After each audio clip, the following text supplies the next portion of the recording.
cerdas, selamat datang di petualangan kita yang paling seru, yaitu menjelajahi dunia IPA. Nah, coba deh, pagi ini kamu sudah dengar suara apa aja? Alarm? Atau suara ibu guru yang menjelaskan di depan kelas? Atau mungkin lagu favorit kamu?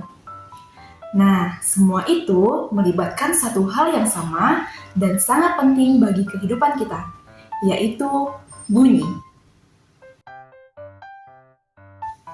Coba kalian bayangkan kalau hidup tanpa suara. Pasti sepi banget kan? Nah, jadi bunyi itu penting sekali dalam kehidupan sehari-hari kita. Karena itu, kita harus tahu rahasianya. Yuk, kita bongkar bagaimana bunyi itu bisa sampai ke telinga kita. Oke, kita mulai dari pertanyaan yang paling mendasar. Apa itu bunyi? Nah, jadi bunyi itu adalah segala sesuatu yang dapat didengar oleh telinga. Simpel kan? Tapi bagaimana sih bunyi itu dibuat? Bahkan saat ibu ngomong, ada benda yang bergetar loh. Coba tebak, apa yang bergetar? Nah, yang bergetar adalah pita suara kita. Jadi, saat kita berbicara, pita suara akan bergetar untuk menghasilkan bunyi. Jadi, getaran yang kuat itu akan menghasilkan bunyi yang sangat keras, seperti kita berteriak. Sedangkan getaran yang lemah itu akan menghasilkan bunyi yang lemah. Contohnya itu saat kita berbisik. Nah, coba sekarang kita mencoba tantangan ini ya.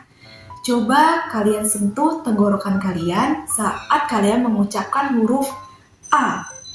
Nah, kamu pasti merasakan ada getaran kan?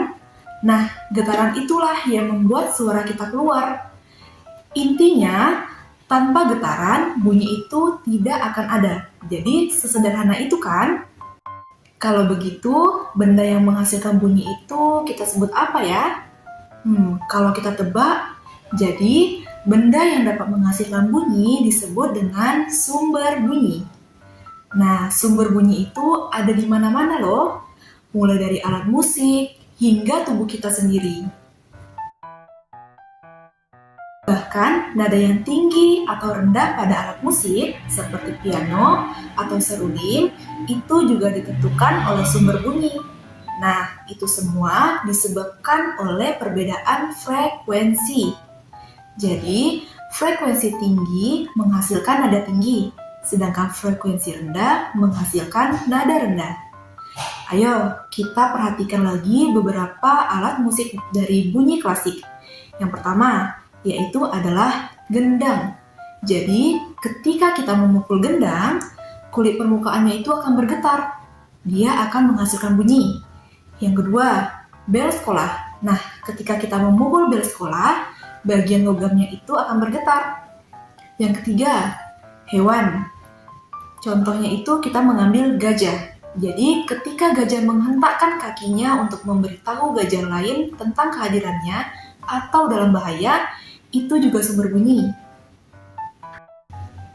Jadi, setiap kali kamu mendengar sesuatu, entah itu musik yang indah, kemudian obrolan, atau bahkan bunyi handphone kamu yang sedang berdenting, ingat, kalau di balik suara itu, pasti ada satu benda yang sedang melakukan kerja keras, yaitu dia sedang bergetar. Nah, sains itu ternyata ada di sekitar kita kan? Oke, teman cerdas, kamu hanya perlu lebih jeli mengamati getaran kecil itu.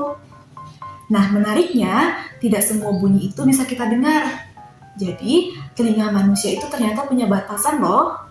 Nah, kita hanya bisa mendengar bunyi yang frekuensinya di antara 20 sampai 20.000 getaran per detik. Ini yang disebut dengan audiosonik. Tapi, tahukah kalian kalau ada bunyi yang jumlahnya di atas dari 20.000 getaran per detik? Bunyi itu namanya adalah ultrasonik. Dan manusia tidak bisa mendengarnya. Hanya hewan-hewan seperti kelelawar dan lumba-lumba aja yang menggunakannya. Nah, tahu nggak ya kenapa kelelawar dan gajah itu bisa mendengar hal yang tidak kita bisa dengar? Bagaimana mereka menggunakan kekuatan superpower mereka untuk navigasinya? Nah, dan apalagi ada juga bunyi yang tidak bisa kita dengar. Ini adalah clue untuk video kita selanjutnya. Oke? Jadi, pelajaran hari ini mari kita rangkum. Jadi, bunyi adalah segala sesuatu yang bisa kita dengar yang dihasilkan dari benda yang bergetar. Nah, benda yang bergetar itu kita sebut dengan sumber bunyi. Nah, kamu sudah selangkah lebih maju dalam memahami dunia di sekitarmu. Hebat! Jadi, ilmu pengetahuan itu membuat hidup kita lebih mudah dan indah. Teruslah bertanya, teruslah mengamati. Jangan lupa like video ini kalau kamu suka, share ke teman-temanmu, dan subscribe agar kamu tidak ketinggalan video selanjutnya tentang rahasia frekuensi yang tidak bisa kita dengar. Sampai jumpa di video selanjutnya. Terus kerja ilmu, raih mimpi. Bye-bye.